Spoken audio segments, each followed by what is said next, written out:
Hello, welcome to another Tonalist landscape oil painting demonstration. This is your painter in residence, M. Francis McCarthy, and the painting I'm bringing you today is it's a revision, and but I am going to show you the original bit that I did back in 2014.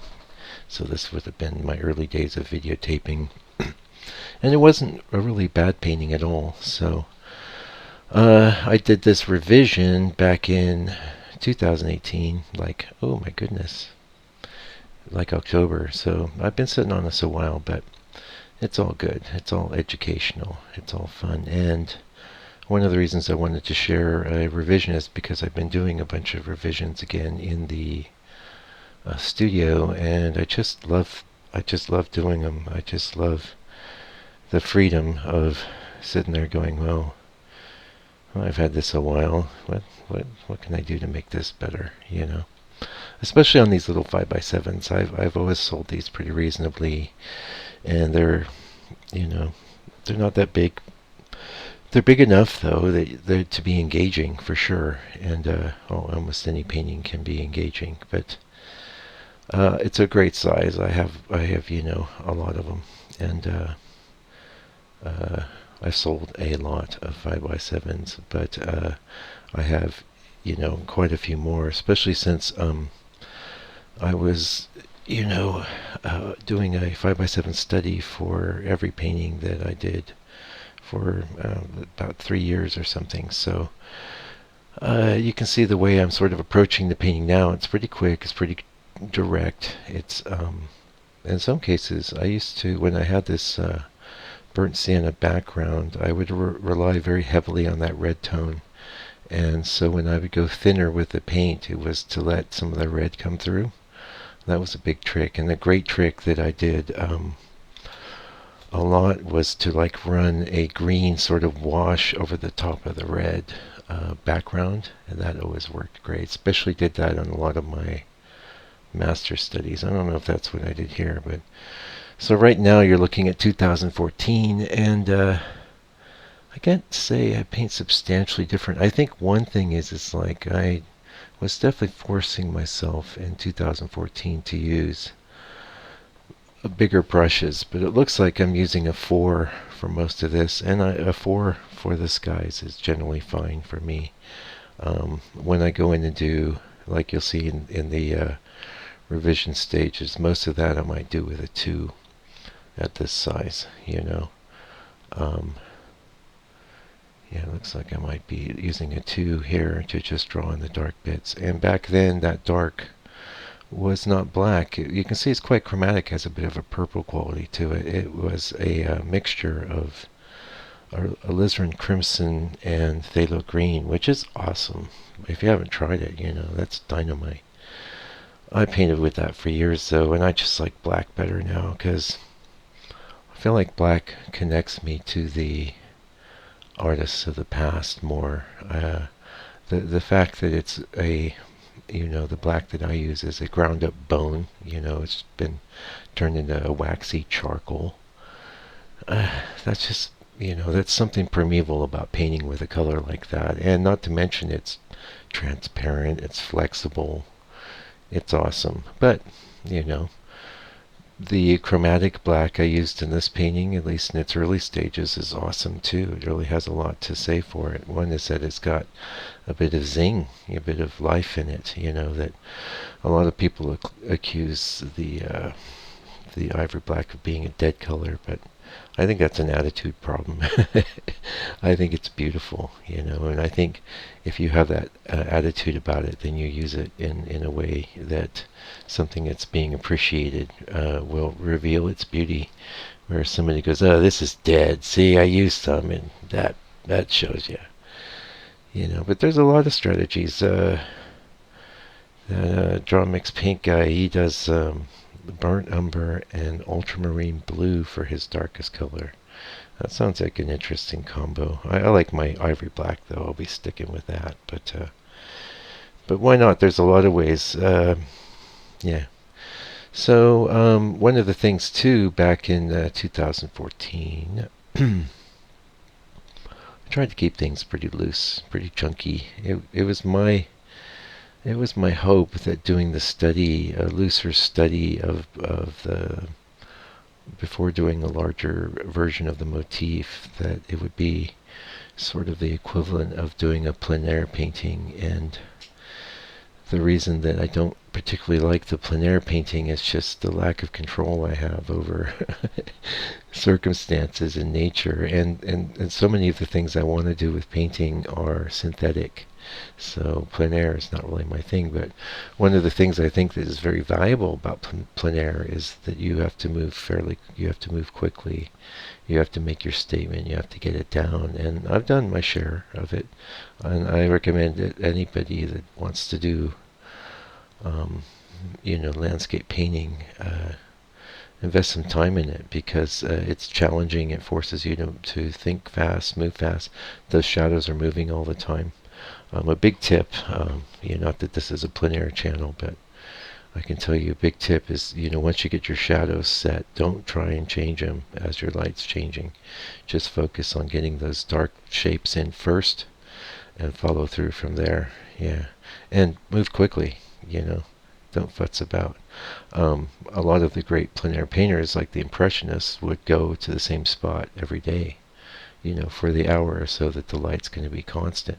That's really a smart move if you want to do anything significant, especially anything large, Anyway, so I don't even remember the larger version of this painting right now. It's probably in a box. I don't think I sold it.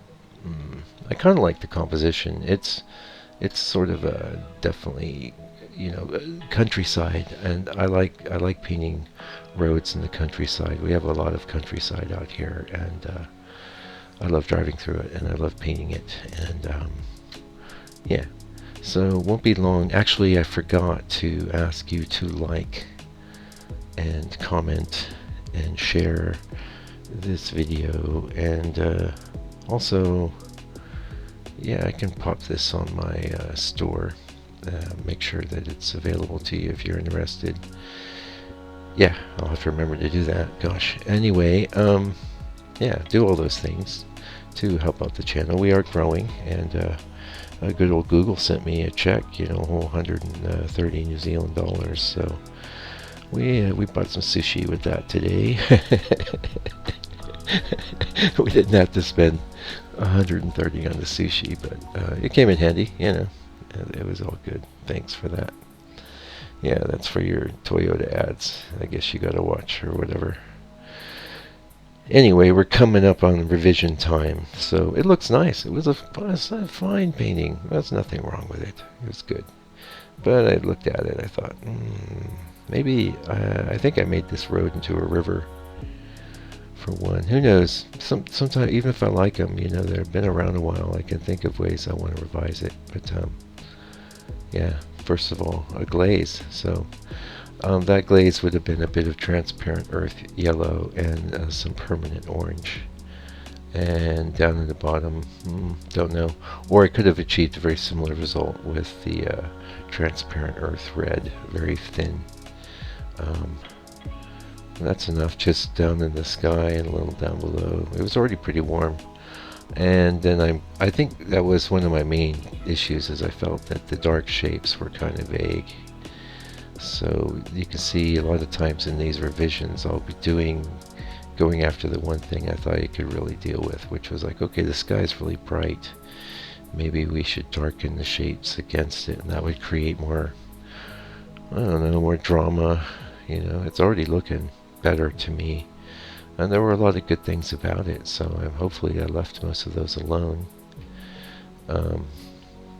Yeah, so yeah, I didn't like that column of cloud down the middle. That was probably prominent in the reference, but to me it was adding compositional problems. We'll see how I deal with it. It looks like I'm just snaking the blue around to kind of make that one massive cloud. Yeah, that was a good call. Good call. Sorry about that. I've got a...